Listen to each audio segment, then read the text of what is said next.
내일이 성탄절이어서 성탄과 관련된 직접적인 메시지를 전할까 생각을 하다가 방향을 조금 바꾸었습니다. 오늘 말씀은 성탄과 전혀 무관한 것은 아니지만 조금 다른 방향에서 성탄의 의미, 특별히 성탄의 목적에 대해서 말씀을 나누려고 합니다.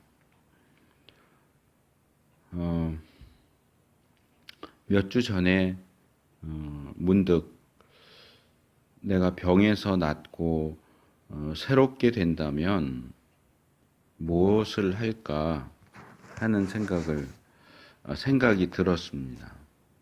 물론 구체적으로 뭘 할 건가 하는 것까지 생각을 하지는 않았지만 그때 그 생각이 오늘 성탄 메시지의 가장 기본적인 출발점이 되는 내용이라고 할 수 있습니다. 이런 질문을 던지면서 설교를 시작하려고 합니다. 여러분은 저처럼 중한 병에 걸린 것은 아니지만 그래도 현재 처해 있는 상황으로부터 새롭게 된다면 무엇을 하고 싶으십니까?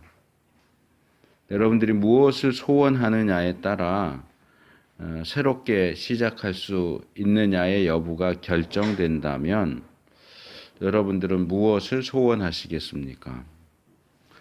그래서 저는 오늘 이 새롭게 된다, 새로움이라고 하는 주제와 성탄이라고 하는 주제를 함께 묶어서 말씀을 드리려고 합니다. 조금 다르게 표현하면 성탄의 목적이라고 할 수 있고요. 이 성탄의 목적을 이야기해봐라 그러면 여러 가지를 이야기할 수 있겠지만 저는 오늘 이 성탄의 목적을 두 가지로 말씀을 드리려고 합니다. 그리고 그 두 가지 성탄의 목적을 말씀드리기 위해서 조금 전에 읽은 고린도후서 5장 17절에서 21절 말씀을 선택했습니다. 우리가 좀 전에 같이 읽었지만 이 말씀은 사실 어떻게 보면 성탄하고 직접적인 관계가 있는 것으로 보이지는 않습니다. 하지만 이제 우리가 말씀을 나누다 보면 이 말씀이 우리에게 성탄이 주는 의미, 또 성탄이 목적하고 있는 것이 무엇인지를 잘 보여주고 있구나 하는 것을 알게 될 겁니다.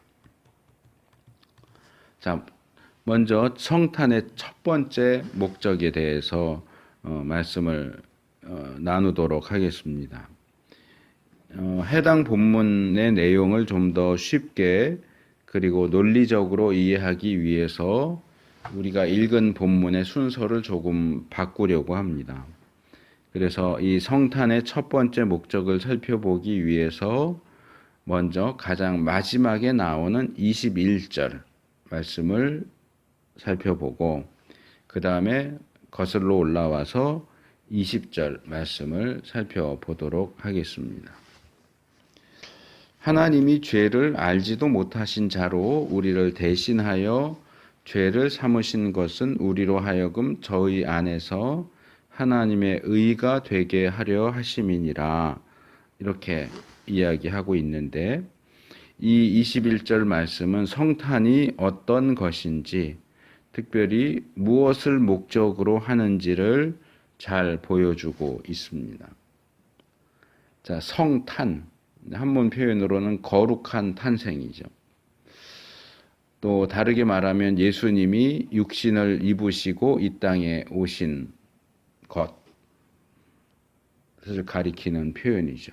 이 예수님의 성육신은 어떤 목적을 가진 행동인가? 성탄은 어떤 목적을 가진 행동인가 할 때 이 21절은 하나님이 죄를 알지도 못하신 자로 우리를 대신하여 죄를 삼으시기 위해서 그렇게 하셨다라고 이야기합니다. 제가 찾아보니까 2주 전에 이 말씀을 소개했었는데 히브리서 4장 15절에 보면 우리에게 있는 대제사장은 우리 연약함을 체휼하지 아니하는 자가 아니요 모든 일에 우리와 한결같이 시험을 받은 자로 돼 죄는 없으시니라 그렇게 이야기합니다. 이 2개의 구절을 함께 묶어서 생각해 보면 예수님은 원래부터 죄를 알지도 못하시는 분이시고 육신을 입고 이 땅에 오셨을 때에도 우리들과 동일하게 시험을 받으셨지만 여전히 죄가 없으신 분이시다. 이렇게 말할 수 있습니다. 그런데 그런 예수님을 하나님께서는 죄를 삼으려고 하셨다고 이야기합니다. 왜 하나님께서는 죄를 알지도 못하시는 분을 죄로, 바꿔 말하면 죄인으로 만들려고 하셨을까요? 이 표현만 생각하면 또 조금 삐딱하게 생각한다면 마치 이 세상에 나쁜 사람들이 하는 것처럼 죄 없는 사람을 죄인으로 만들려고 누명을 씌우는 그런 행위처럼 보이기도 합니다. 늘 공의와 정의를 말씀하신 하나님께서 어째서 죄 없는 사람을 죄 있는 사람으로, 죄 없으신 예수님을 죄인으로 만드는 그런 터무니없어 보이는 일을 하고자 하셨을까요? 우리가 잘 알고 있고 성경이 수차례 이야기하듯이 예수님은 하나님의 독생자입니다. 둘도 없는 외아들입니다. 어떤 부모도 하나밖에 없는 자기 아들을 다른 사람을 위해서 희생시키지 않을 겁니다. 반드시 희생이 치러져야 한다라고 할 때에도 어떻게든지 자기 자식은 빼돌리고 다른 사람 자식을 그 죽는 자리로 밀어 넣으려고 할 겁니다. 하지만 우리의 아버지이신 하나님께서는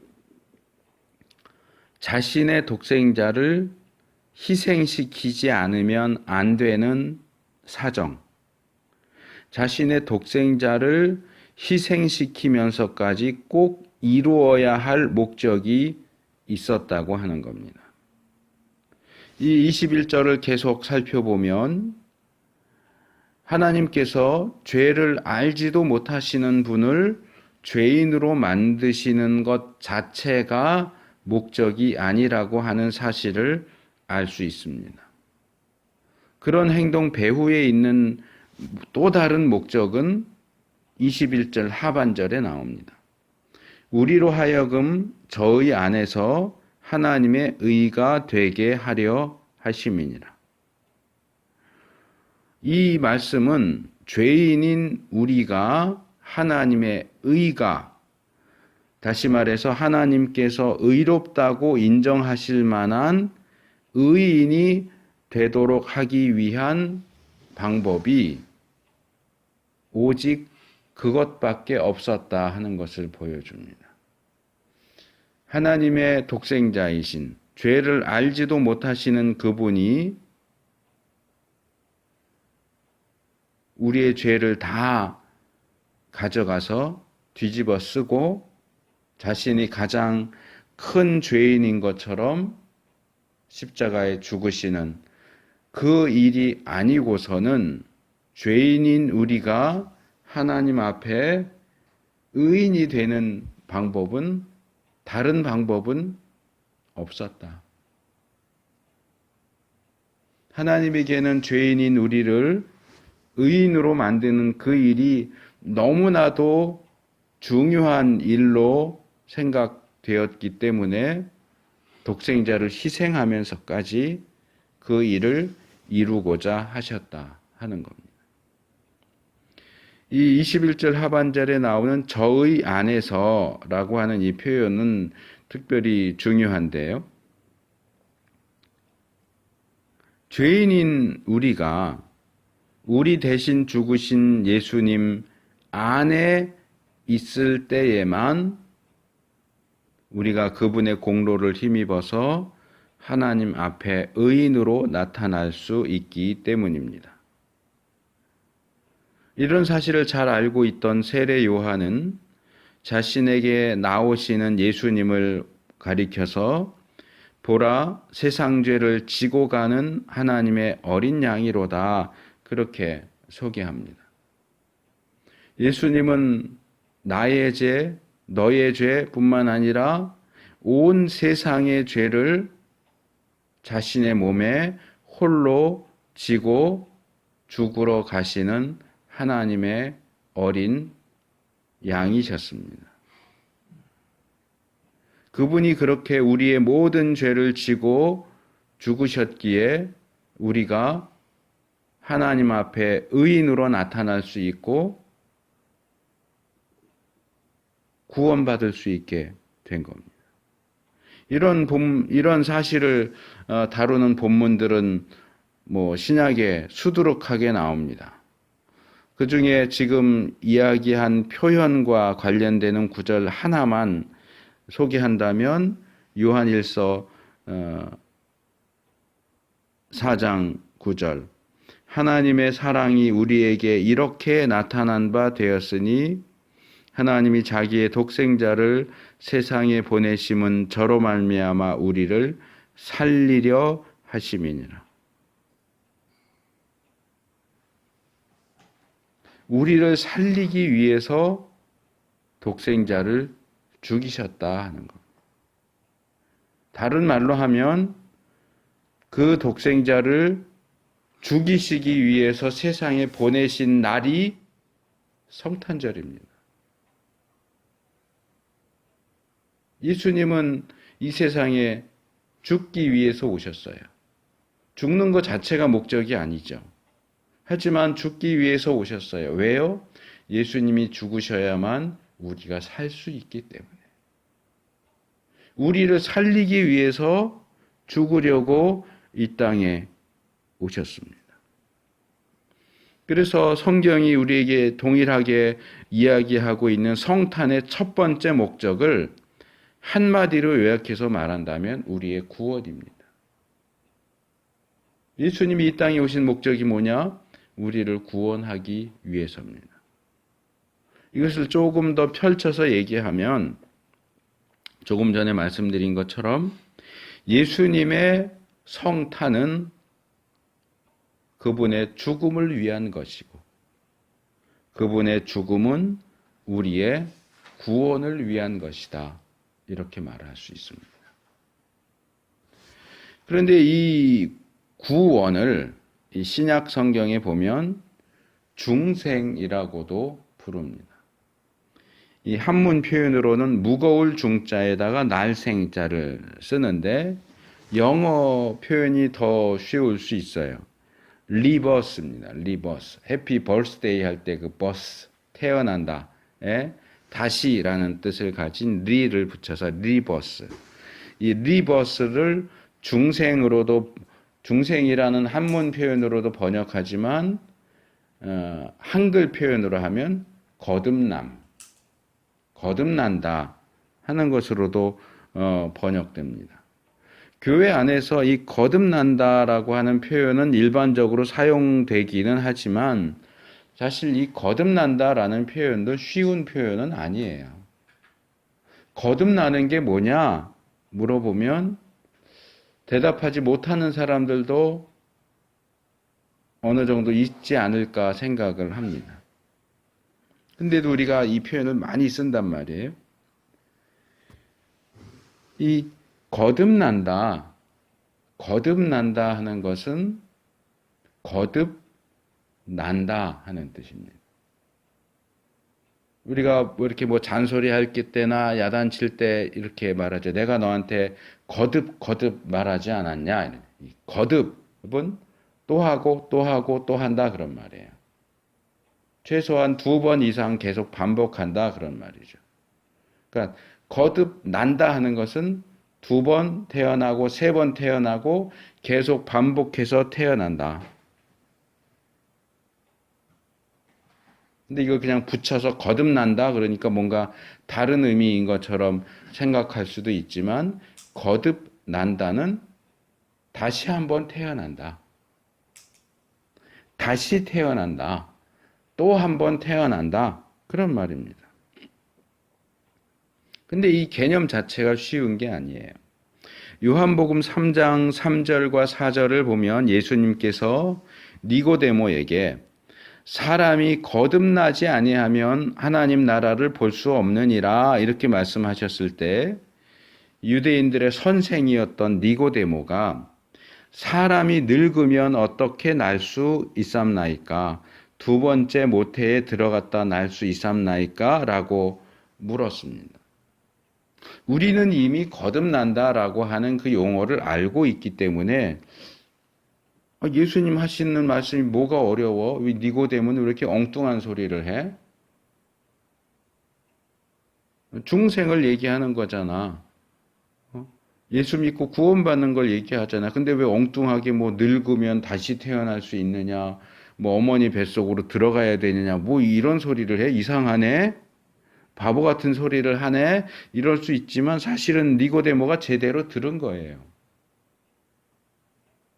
이걸 거듭난다라고 했기 때문에 우리가 전문 용어처럼 생각해서 그렇게 넘어가지만 이거죠. 사람이 다시 태어나지 않는다면 구원받을 수 없다. 한 번 태어난 사람이 어떻게 다시 태어납니까? 태어난다는 건 엄마 뱃속에 잉태돼서 세상에 나오는 게 태어나는 건데 이미 태어나서 늙은 사람도 다시 태어나야 한다면 어떻게 다시 태어납니까? 어머니 뱃속으로 다시 들어갔다 나와야 됩니까? 그렇게 물어보는 거예요. 아주 자연스러운 대화죠. 그런데 어떻게 이 세상에 한 번 태어난 사람이 또다시 또 한 번 태어날 수 있겠어요? 어떻게 이미 어머니 뱃속에서 나온 사람이 다시 어머니 뱃속으로 들어갈 수 있겠어요? 그런데도 그렇게 다시 태어나지 않는다면 구원받을 수 없다고 말씀하시니 이게 도대체 얼마나 이해하기 어려운 말씀이에요.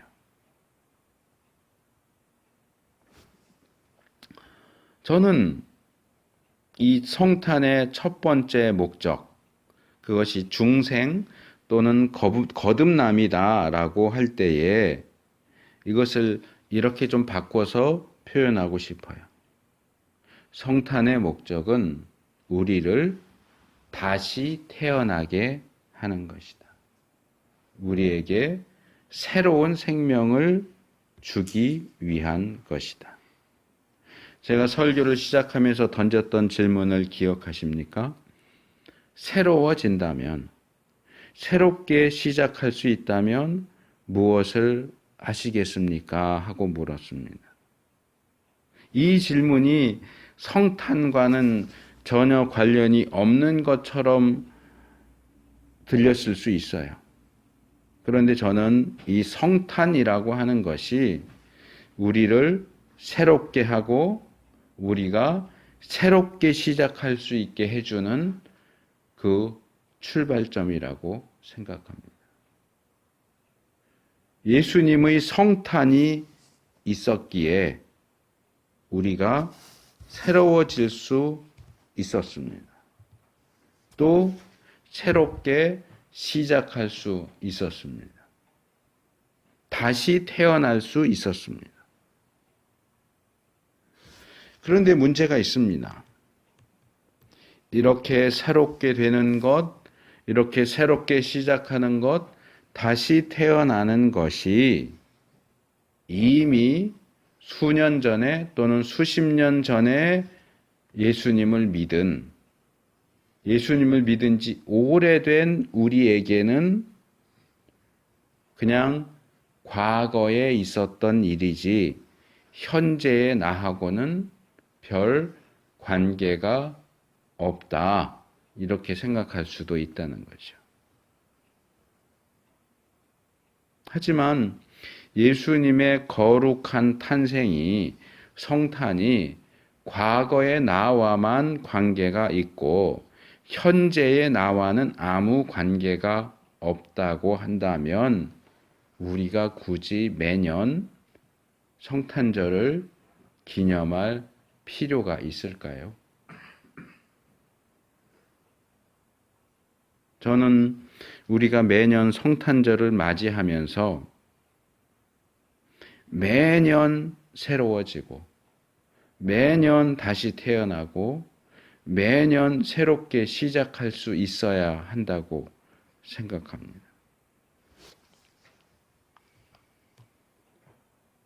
그리고 이 부분과 관련해서 이 성탄의 첫 번째 목적과 관련된 두 번째 부분, 20절에 나오는 내용을 생각해 볼 필요가 있습니다. 이러므로 우리가 그리스도를 대신하여 사신이 되어 하나님이 우리로 너희를 권면하시는 것 같이 그리스도를 대신하여 간구하노니 너희는 하나님과 화목하라. 하나님과 화목하라. 오늘 설교의 제목입니다. 예수님께서 이 땅에 오신 것은 우리에게 생명을 주시기 위해서였습니다. 물론 이미 예수님을 믿은 사람은 그 새로운 생명을 이미 얻었습니다. 그런데 조금 전에 말씀드린 것처럼 문제는 우리가 그것을 단순히 과거의 일로만 생각하고 그것이 현재의 나에게 영향을 미친다고 생각하지 않는 경향이 있다는 사실입니다. 21절이 표현하는 것처럼 하나님께서는 죄를 알지도 못하시는 예수님을 이 땅에 보내셔서 죄인으로 만들어 십자가에 죽게 하심으로 그 예수님을 믿어서 그분 안에 있는 사람은 하나님 앞에서 의인이 되게 하셨습니다. 다르게 표현하면 예수님을 믿는 사람은 생명을 얻은 것이고 구원을 받은 것입니다. 하지만 그 생명, 그 구원이라고 하는 것이 그저 나는 예수님 믿어서 구원받았다, 이제 죽으면 천국 갈 거야 하는 그 정도 의미밖에 없는 것이겠느냐 하는 겁니다. 바울이 이 20절에서 뭐라고 이야기합니까? 바울은 자신이 또 자신을 포함한 우리가 그리스도를 대신하는 사신이 되어서 마치 하나님께서 권면하시는 것 같이 또 그리스도께서 하시는 권면을 대신해서 말한다 이야기합니다. 그 권면의 내용이 뭡니까? 아주 간단합니다.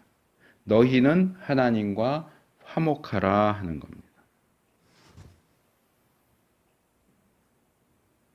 이 말 자체를 처음 들어보는 분은 없을 겁니다. 또 이 말이 무슨 뜻인지를 모르는 분도 없을 겁니다. 근데 저는 이 말을 조금 전에 살펴본 21절 말씀과 연결시켜서 읽어볼 필요가 있다고 생각을 해요.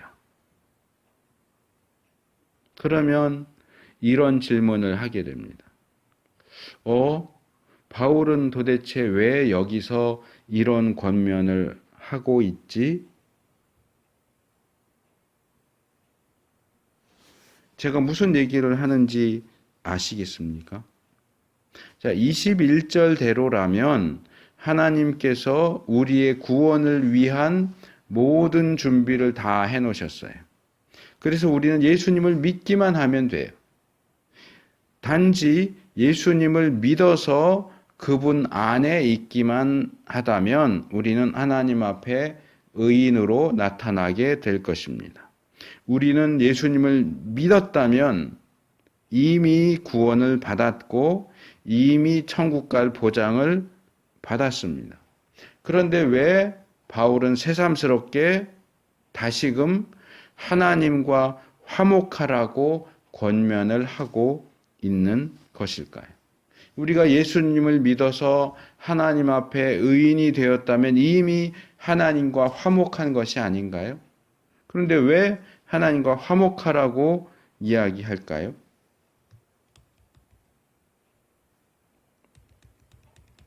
아, 그거야 목사님이 지금 성경 구절을 거꾸로 읽고 있잖아요. 20절에서 21절로 읽어야 되는데 21절에서 20절로 거꾸로 읽으니까 그렇죠. 원래 있는 구절대로 하면 내가 너희를 권하노니 하나님과 화목해라. 근데 하나님이 독생자를 보내서 죄인을 삼아서 죽게 하셨으니까 그래서 그 예수님을 믿은 사람은 하나님 앞에 의가 되었다. 구원받았다. 하나님과 화목하라고 하는 그 권면이 이루어졌다. 이렇게 이야기가 진행되는 거 아닙니까? 그걸 굳이 뒤집어서 하나님 앞에 의인이 되었다 얘기해놓고 그걸 또 거꾸로 거슬러 올라가서 하나님과 화목해라 하는 내용을 읽으면서 구원받았다. 그런데 하나님과 또 화목해야 된다. 이렇게 얘기하는 건 본문을 잘못 읽는 거죠. 본문을 거꾸로 읽는 거잖아요. 이렇게 얘기할 수 있을 것 같습니다. 그런 것 같죠? 근데 저는 생각이 다릅니다.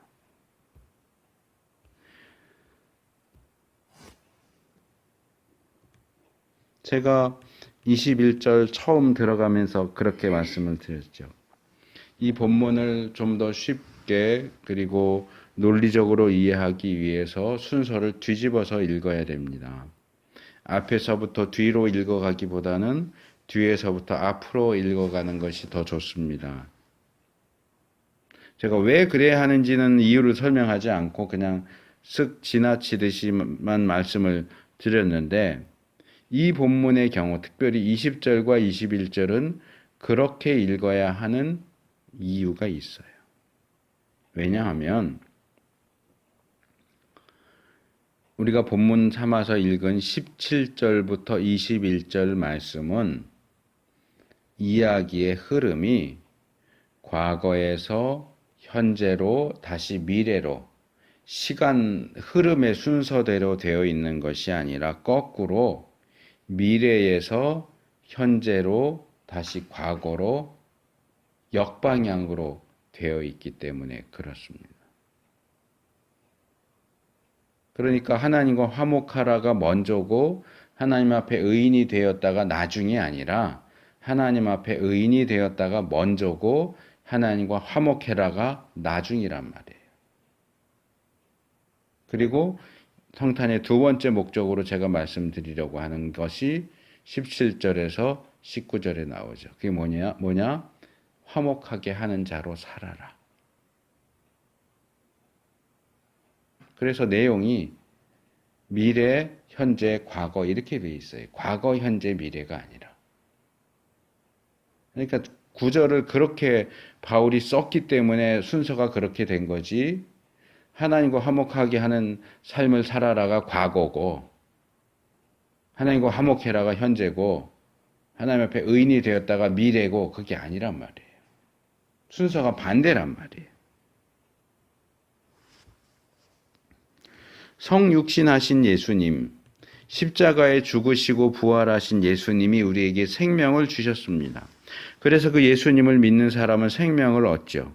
그런데 그럼에도 불구하고 예수님을 믿어서 생명을 얻은 자들 가운데도 여전히 하나님과 화목하지 못한 사람들이 있다는 겁니다. 어떻게 그런 일이 가능하냐? 예수님을 믿어서 하나님 앞에 의인이 되었는데 생명을 얻었는데 구원을 받았는데 어떻게 하나님과 화목하지 못한 상태에 계속 있을 수 있다고 말할 수 있느냐? 저는 오히려 이렇게 묻고 싶어요. 이미 예수님을 믿어서 구원을 받았는데 의인이 되었는데 어떻게 이 땅에서의 삶이 그렇게도 힘들고 그래서 새롭게 다시 시작하고 싶다는 생각을 할 수 있습니까? 우리가 예수님을 믿어서 받은 구원이 그 정도밖에 되지 않습니까? 어떻게 예수님의 성탄이 과거의 나하고만 관련이 돼 있고 현재의 나하고는 전혀 무관하다고 생각할 수 있습니까? 예수님의 구원, 예수님의 성탄, 예수님의 죽음과 부활이 과거에 예수님을 믿었던 시절의 나를 구원해 주긴 했지만 현재를 살고 있는 나한테는 영향을 미치지 못한다고 어떻게 그렇게 생각할 수 있습니까? 왜 우리의 삶이 그렇게 힘듭니까? 왜 우리의 삶이 이렇게 어렵습니까? 무엇 때문에 이렇게 힘들고 괴롭습니까?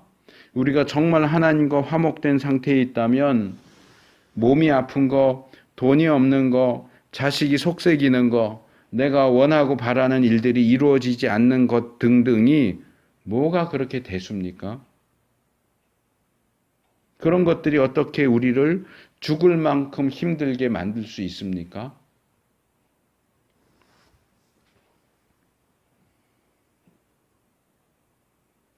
제가 성탄절에는 종종 이 말씀을 드립니다. 성탄절이 되면 우리가 기쁘다 구주 오셨네 그런 찬양을 부릅니다. 물론 우리를 구원하기 위해서 구원자이신 예수님이 이 땅에 오신 것은 당연히 기쁜 일입니다. 누가복음 2장 10절에도 천사가 이르되 무서워 말라 내가 온 백성에게 미칠 큰 기쁨에 좋은 소식을 너희에게 전하노라 그랬어요. 예수님의 탄생 소식은 온 세상에게 미칠 큰 기쁨의 좋은 소식이 맞아요. 그런데 우리가 이 부분 성탄과 관련해서 이렇게 겉으로 잘 드러나 보이는 무대 위만 볼 게 아니라 좀처럼 들여다보기 힘든 무대 뒤도 좀 봐야 한다는 겁니다. 그 무대 뒤에 뭐가 있을까요? 그 중에 하나가 이건 제가 여러 차례 말씀드렸기 때문에 그냥 간단하게 말씀드리고 넘어가려고 하는데요. 우리에게는 기쁘다 구주 오셨네 성탄절이 기쁜 날이겠지만 예수님에게도 기쁜 날이었을까 하는 겁니다. 아까 말씀드린 것처럼 예수님은 우리 입장에서는 우리를 구원하러 오신 날이니까 기쁜 날일 수 있지만 예수님은 죽으러 오신 날이에요. 죽으러 오신 그날이 예수님에게 기쁜 날일 수 있을까? 사실 이 질문은 좀 위험한 질문이에요. 물론 저는 예수님에게도 그날은 기쁜 날이었을 거라고 생각은 합니다. 물론 모든 일이 끝난 후의 상황을 묘사하는 것이기는 하지만 이사야 53장 11절 상반절을 보면 그가 자기 영혼에 수고한 것을 보고 만족히 여길 것이라 그렇게 이야기하죠. 비록 당신이 십자가에서 죽는 그런 일이 있어야 하긴 했지만 그렇게 죽음을 통해서 많은 영혼이 구원받은 것을 보면 그래 내가 잘했어 만족해 하실 거라고 생각을 합니다. 하지만 그게 그렇게 쉬운 일은 아니라는 거죠. 그게 쉬운 일이라면 왜 예수님께서 감람산에서 떨어지는 땀방울이 핏방울이 될 정도로 그렇게 기도하셨을까요? 히브리서에 있는 것처럼 히브리서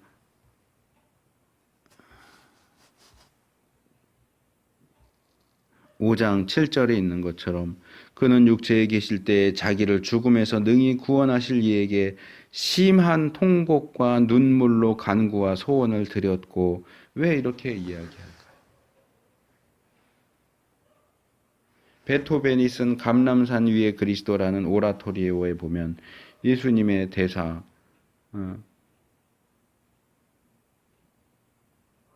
이런 게 나와요. 저는 처음 이 노래 테이프 구해서 듣고 제 귀를 의심했어요.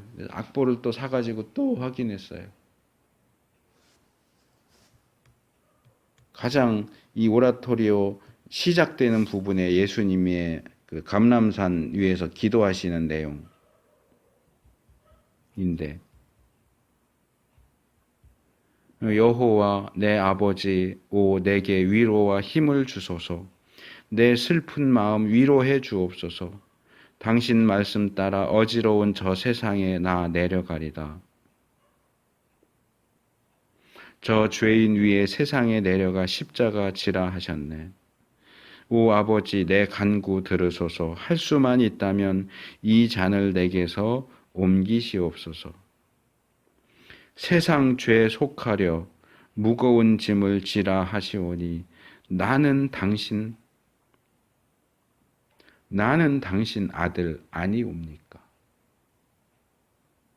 저 죄인들 구원하겠다고, 저 죄인들 당신 아들 삼으려고 나보고 가서 죽으라고 하는데 내가 더 당신 아들입니다. 그럼 나는 당신 아들이 아닙니까? 물론 성경에 나오는 얘기는 아닌데 저는 베토벤이 아까 말씀드린 그 히브리서 5장 7절 말씀을 정말 깊이 묵상하는 가운데 이 가사를 쓰지 않았을까라고 생각해요. 예수님이 이렇게 기도하실 수 있었다라는 생각이 저한테는 충격이었어요.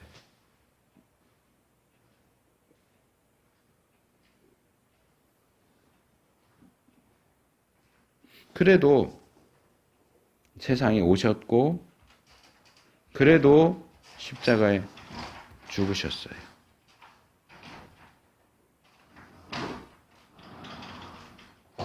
그래서 우리의 구원을 이루셨죠. 근데 그 무대 뒤를 한 가지 더 보고 싶은 거예요. 첫 번째는 우리는 기쁘다 하는데 정말 예수님에게도 기쁜 날이었을까? 물론 기쁜 날이었을 것이다 라는 게 결론이긴 하지만 그래도 좀 생각을 해보면 좋겠다 하는 것이고, 둘째는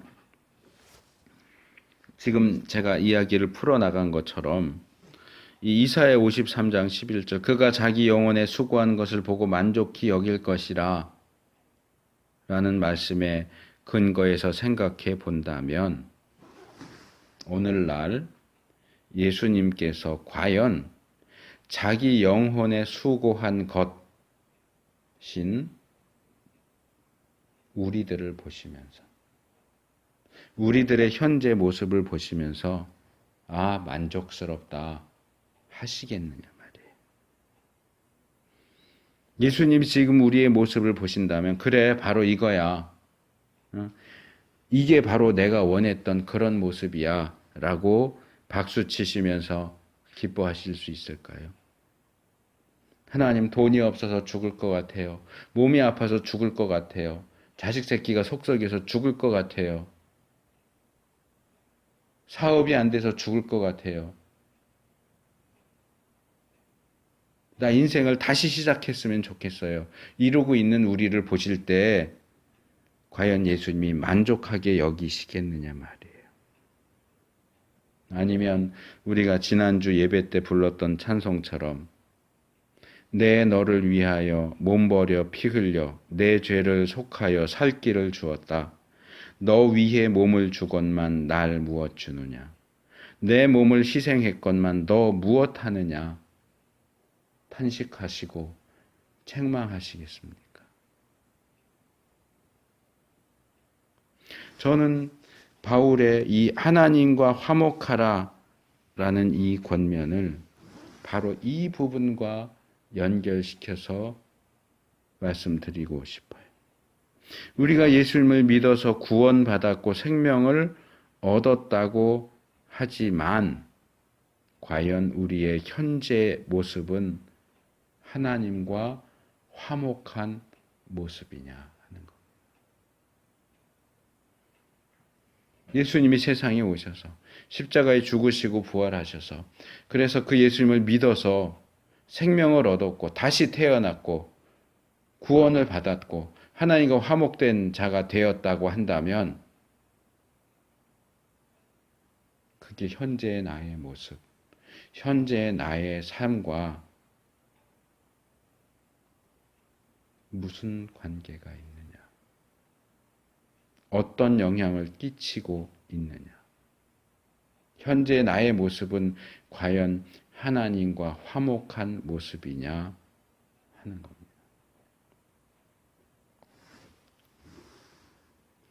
우리가 하나님과 화목하는 이 문제는 성탄의 두 번째 목적과도 밀접한 관계를 가집니다.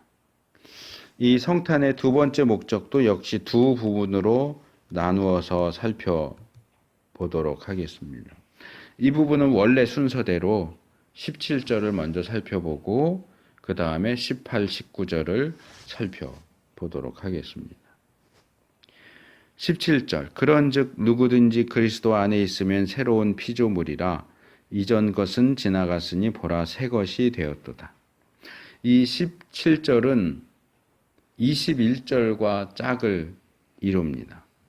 21절이 예수님을 믿어서 그리스도 안에 있는 자는 하나님의 의가 된다고 얘기했고 이 17절은 예수님을 믿어서 그리스도 안에 있는 자는 누구든지 새로운 피조물이고 새 것이 되었다고 이야기합니다. 새로운 피조물과 새 것이 되었다 하는 이야기는 기본적으로 이 17절에서 이전 것은 지나갔다 하는 것으로 설명이 됩니다. 무슨 얘기입니까? 거듭나기 전의 사람이 옛 피조물이었다면 거듭난 사람은 새로운 피조물이다. 예수님을 믿기 전에 나와 예수님을 믿은 후에 나는 같을 수 없다. 21절의 표현대로 바꾸어 본다면 옛 피조물과 이전 것은 죄인이고 새로운 피조물과 새 것은 의인입니다. 이 둘의 차이를 여러 가지로 말할 수 있지만 지금은 한 가지만 말씀드리려고 합니다. 그것은 이 둘이 완전히 반대된다는 사실입니다. 옛 피조물과 새 피조물, 이전 것과 새 것, 죄인과 의인은 완전히 반대되는 자리에 있습니다. 그래서 이전과 같을 수 없습니다. 예수 믿는 사람은 예수 믿지 않는 사람과 같을 수 없습니다. 예수님을 믿은 사람은 예수님 믿기 전의 자신과 예수님을 믿은 후의 자신이 같을 수 없습니다. 예수님을 믿는데 본문이 표현하는 것처럼 이전 것이 지나가지 않았다면 새 것이 되었다고 말할 수 없습니다. 그리고 저는 이 부분을 조금 전에 말씀드린 20절에서 바울이 이야기한 하나님과 화목하라는 권면과 연결시켜서 생각할 수 있다고 생각합니다.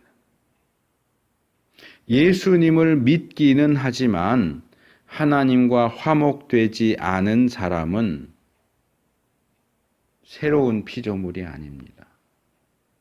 새 것이라고 부르기에 합당하지 않습니다. 그런 사람이 주장하는 것은 오직 나는 예수님을 믿었다 하는 것밖에 없는데 예수님을 믿었는데도 불구하고 그의 상태와 모습이 의인이 아닌 죄인의 모습이라면 그가 믿었다고 주장하는 그 주장을 우리가 어떻게 생각하고 받아들여야 할까요? 우리는 이와 같이 행함이 없는 믿음은 그 자체가 죽은 것이라 야고보서 2장 17절 영혼이 없는 몸이 죽은 것 같이 행함이 없는 믿음은 죽은 것이니라 야고보서 2장 26절 이렇게 말했던 야고보를 본받아서 삶이 없는 믿음은 죽었다라고 선언해야 된다고 생각합니다.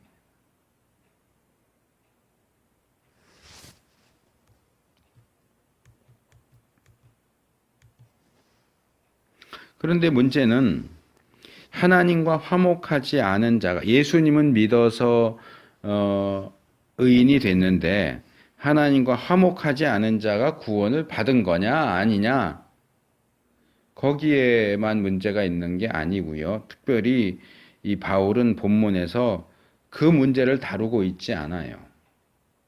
곧바로 18절 19절로 넘어오면 이 내용을 다시금 화목, 하나님과의 화목이라는 주제로 연결시켜서 이야기합니다. 모든 것이 하나님께로 났나니 저가 그리스도로 말미암아 우리를 자기와 화목하게 하시고 또 우리에게 화목하게 하는 직책을 주셨으니 이는 하나님께서 그리스도 안에 계시사 세상을 자기와 화목하게 하시며 저희의 죄를 저희에게 돌리지 아니하시고 화목하게 하는 말씀을 우리에게 부탁하셨느니라.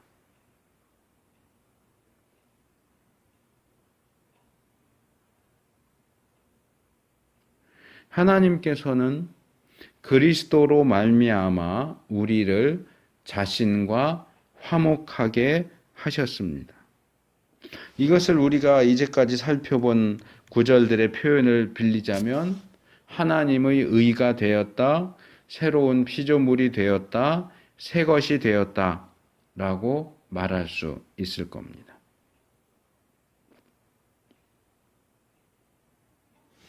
물론 제가 이렇게 얘기하면 그러면 왜 아까는 하나님의 의가 되었다고 할지라도 하나님과 화목해라 하는 것이 더 필요하다라고 말했냐.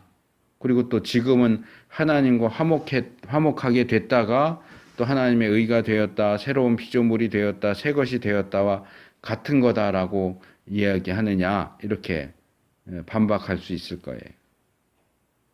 그런데 이것은 말하고자 하는 바를 뭉뚱그려서 말하느냐 아니면 좀 더 세분화시켜서 말하느냐의 차이일 뿐이에요. 예수님을 믿는다면 하나님의 의가 되고 새로운 피조물이 되고 새 것이 되었다 하는 것이 그대로 적용되고, 그것은 다르게 말할 때 하나님과 화목하게 되었다라고 표현할 수 있습니다. 맞습니다. 다 같은 얘기입니다. 문제는 여기 이 18절에서는 여기서 저는 하나님이죠. 저가 그리스도로 말미암아 우리를 자기와 화목하게 하시고 라고 말하는 반면에 20절에서는 바울이 너희는 하나님과 화목하라 이렇게 말하고 있다는 점에 차이가 있다는 거죠. 이 두 개의 표현이 같은 것으로 보이십니까? 저는 차이가 있다고 얘기했는데 어떤 차이가 있습니까? 뭐가 다릅니까? 18절에서는 행동의 주체가 하나님이고 20절에서는 행동의 주체가 우리 자신입니다. 하나님이 화목하게 하셨다 그랬고, 여기서는 너희가 화목해라고 이야기하고 있습니다. 제가 앞에서 21절과 20절을 다루면서 21절에서는 성탄의 목적이 하나님 또는 그리스도께서 우리에게 생명을 주기 위한 것이다 라고 말씀을 드렸고요. 20절에서는 우리가 하나님 또는 그리스도께서 주신 생명을 받았다면 하나님과 화목하고자 해야 한다라고 말씀을 드렸습니다. 21절은 하나님께서 하신 일을 얘기하는 거고 20절은 우리가 해야 하는 일을 얘기하는 겁니다. 18절도 역시 하나님이 하신 일을 이야기하는 겁니다. 그러면서 우리가 해야 하는 일을 같이 이야기하고 있죠. 하나님께서 먼저 일하십니다. 하나님께서 먼저 일하시면 적어도 우리는 하나님이 하신 그 일을 우리의 것으로 받아들이거나 또 그것을 받은 이후에 보다 더 긍정적이고 적극적으로 행동을 취해야 합니다. 물론 우리는 우리의 구원에 있어서 할 수 있는 것이 아무것도 없습니다. 하지만 그렇다고 해서 우리가 구원받은 이후에도 여전히 할 수 있는 게 아무것도 없을까요?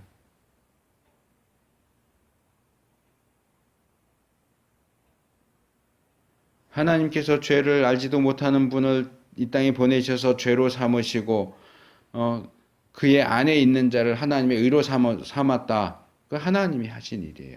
구원이에요. 18절에 하나님이 그리스도로 말미암아 우리를 자기와 화목하게 하셨다. 그 하나님이 하신 일. 그것도 역시 구원이에요.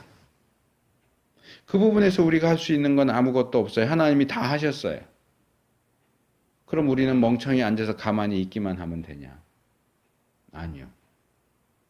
그것을 바울은 20절에서는 너희는 하나님과 화목하라고 이야기하고 있고 18절과 19절에서는 화목하게 하는 일을 해라 라고 말하고 있는 거예요.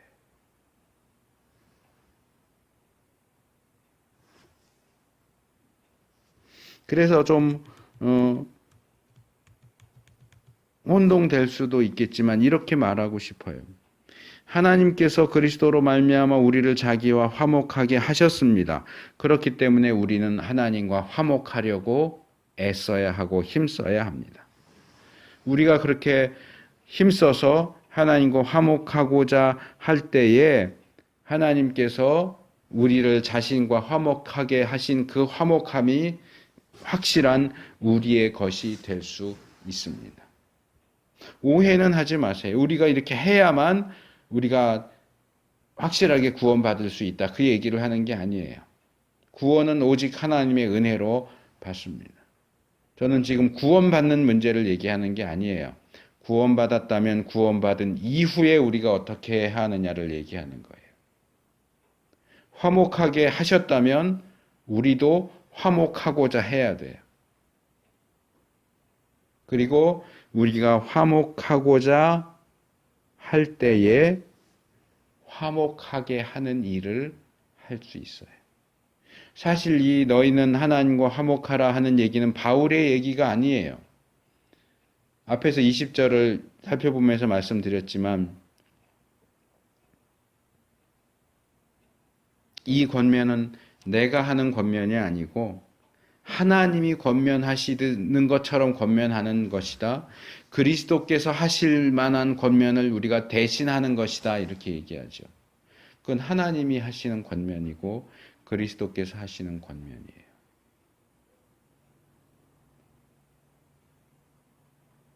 너를 구원하기 위해서 내 몸을 희생했다. 너 뭐 하느냐? 말씀하시는 거예요. 내가 너를 하나님과 화목하게 하려고 이 땅에 와서 죽었다. 넌 뭐 하느냐? 너는 하나님과 화목하고 있느냐? 물어보시는 거예요. 우리가 이렇게 하나님과 화목할 때에 하나님께서 우리를 자기와 화목하게 하신 또 다른 목적을 수행할 수 있어요. 그 또 다른 목적이 뭐냐? 이미 몇 번 말씀을 드렸지만 그 또 다른 목적이 18절 하반절에는 또 우리에게 화목하게 하는 직책을 주셨으니 라고 되어 있고 19절 하반절에는 화목하게 하는 말씀을 우리에게 부탁하셨느니라 라고 되어 있어요. 여기 18절과 19절을 보면 화목이라는 단어가 3번이나 나와요. 계속 나와요. 18절에 2번, 19절에 1번, 또 20절에도 화목하라 1번 또 나오죠. 하나님의 기본 계획은 19절 상반절에 있는 것처럼 하나님께서 그리스도 안에 계시사 세상을 자기와 화목하게 하시며 이게 하나님의 기본적인 계획이에요. 하나님께서 만드신 세상, 그렇지만 범죄해서 타락한 세상과 화목하기를 원하십니다. 그런데 그렇게 화목하게 되는 방법은 하나밖에 없어요. 하나님의 독생자이신 예수님을 세상에 보내셔서 죄를 알지도 못하시지만 세상 죄를 지고 죄인으로 십자가에 죽고 부활하게 하시는 그거예요. 그래서 그 그리스도로 말미암아 그리스도의 십자가의 공로로 말미암아 그 그리스도를 믿는 사람들이 먼저 하나님과 화목하게 하셨습니다. 물론 지금 예수님을 믿지 않는 사람들도 역시 예수님을 믿는 것을 통해서만 하나님과 화목하게 될 수 있습니다. 그런데 바로 이 부분에서 하나님께서는 먼저 믿은 우리, 먼저 하나님과 화목하게 된 우리를 믿지 않는 자들에게 믿지 않는 자들이 하나님과 화목하게 되는 그 일을 하도록 직책을 맡겨주셨고 화목하게 하는 말씀을 주셨다고 하는 거예요. 그러니까 우리에게 맡겨주신 이 화목하게 하는 직책이 얼마나 막대하고 중대한 것이냐. 이 직책을 천사들에게 맡기지 않으시고 믿는 우리에게 맡기셨다는 사실이 얼마나 감사하고 영광스러운 일이냐. 제가 종종 말씀드리지만 찬송가에 주 내게 부탁하신 일 천사도 흠모하겠네. 화목해 하라신 구주의 말씀을 온 세상 널리 전하라. 그게 바로 이 말이에요. 또 디도서 2장 14절은 그가 우리를 대신하여 자신을 주심은 모든 불법에서 우리를 구속하시고 우리를 깨끗하게 하사 선한 일에 열심하는 친백성이 되게 하려 하심이니라. 그렇게 다르게 표현하고 있죠. 말씀을 맺겠습니다. 성탄의 첫 번째 목적은 우리에게 생명을 주려는 것입니다. 그리고 성탄의 두 번째 목적은 먼저 생명을 얻은 우리가 또 다른 이들이 생명을 얻을 수 있도록 도와주게 하는 것입니다. 성탄의 첫 번째 목적이 죄와 허물로 죽었던 우리를 살리고 새롭게 하는 것이었다면 성탄의 두 번째 목적은 새롭게 된 우리가 무엇을 어떻게 하면서 살아야 하는지를 제시해 보여줍니다. 저는 설교를 시작하면서 새롭게 된다면 무엇을 하고 싶으냐, 어떻게 살고 싶으냐 하는 질문을 던졌습니다. 그리고 거기에 대한 답변을 찾기 위해서 오늘 본문을 선택했고 17절에서 21절까지 말씀을 살펴봤습니다. 우리가 원하든 원하지 않든 하나님의 독생자 예수 그리스도께서 이 땅에 오심으로 말미암아 우리는 이미 새롭게 되었고 또 날마다 새롭게 됩니다. 제가 새롭게 된다면이라는 표현을 사용하기는 했지만 사실상 우리는 이미 새롭게 되었고 또 우리의 존재와 삶은 날마다 새롭습니다. 그리고 어쩌면 안타깝게 생각하는 분도 있을지 모르겠지만 새롭게 된 우리가 무엇을 해야 하고 어떻게 살아야 하는지는 우리가 결정하는 게 아닙니다. 왜냐하면 하나님께서 이미 그것을 결정해 두셨기 때문입니다. 하나님께서는 우리가 새롭게 된 우리가 화목하게 하는 일을 하기를 원하시고 화목하게 하는 자로 살아가기를 원하십니다. 그리고 그 일을 위해서 무엇보다도 먼저 우리 자신이 하나님과 화목하기를 요구하십니다. 하나님과 화목하게 사는 삶을 살기를 요구하십니다. 우리에게 맡겨진 사명이 너무나 막중하기 때문에 우리가 하나님과 화목한 상태에 있지 않다면 우리는 화목하게 하는 직책을 감당할 수가 없기 때문에 그렇습니다. 어떤 직업을 가질 것이고 어느 직장을 다닐 것인지 공부를 얼마나 할 것이고 뭘 전공하고 어느 학교에 다닐 것인지 언제 누구와 결혼을 할 것인지 자녀는 몇이나 낳을 것이고 그 자녀들을 어떻게 양육해야 할 것인지 등등 우리가 고민하면서 선택해야 할 것들은 참으로 많습니다. 그것들은 하나님께서 우리에게 주신 재능과 달란트 그리고 기도하는 가운데 하나님의 인도하심을 받아서 선택해야 할 문제들이겠죠. 또 만약 우리가 다시 시작할 수 있다면 바꾸고 싶은 것들도 많이 있을 것입니다. 내가 다시 시작한다면 이건 안 할 거야. 이건 꼭 할 거야. 하지만 인생을 다시 시작한다는 것은 불가능한 일입니다. 아니 조금 더 명확하게 표현을 한다면 현재의 우리가 과거로 돌아가서 우리의 인생을 다시 시작할 수는 없습니다. 불가능합니다. 하지만 지금 여기에서 우리에게 남은 인생을 과거와 같지 않게 새롭게 시작하고 새롭게 사는 것은 가능합니다. 그리고 그 새로움을 하나님이 우리에게 주십니다.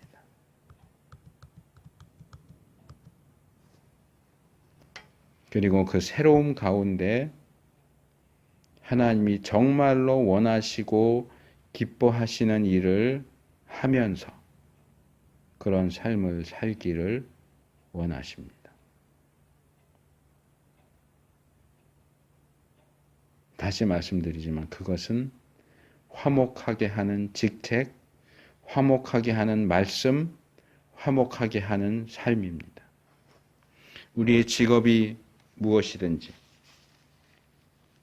우리의 나이가 얼마나 되었든지, 우리의 현재 상황과 상태가 어떠하든지, 우리는 세상과 세상 사람들을 하나님과 화목하게 하는 그 일을 해야 하고 그런 삶을 살아야 합니다. 그리고 이렇게 막중한 사명을 감당하기 위해서 무엇보다도 먼저 우리 자신이 하나님과 화목한 상태, 하나님과 화목한 삶을 살아야 합니다. 성탄을 맞이하면서 성탄을 통해서 하나님께서 우리에게 주신 화목을 생각할 수 있기를 바랍니다. 그리고 하나님께서 우리에게 주신 화목해 하는 사명을 생각할 수 있기를 바랍니다.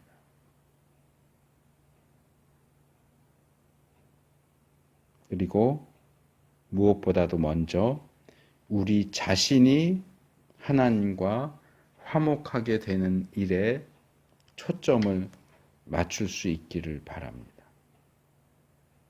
복된 성탄이 우리에게 복된 삶을 선물로 주는 귀한 날이 되기를 축복합니다.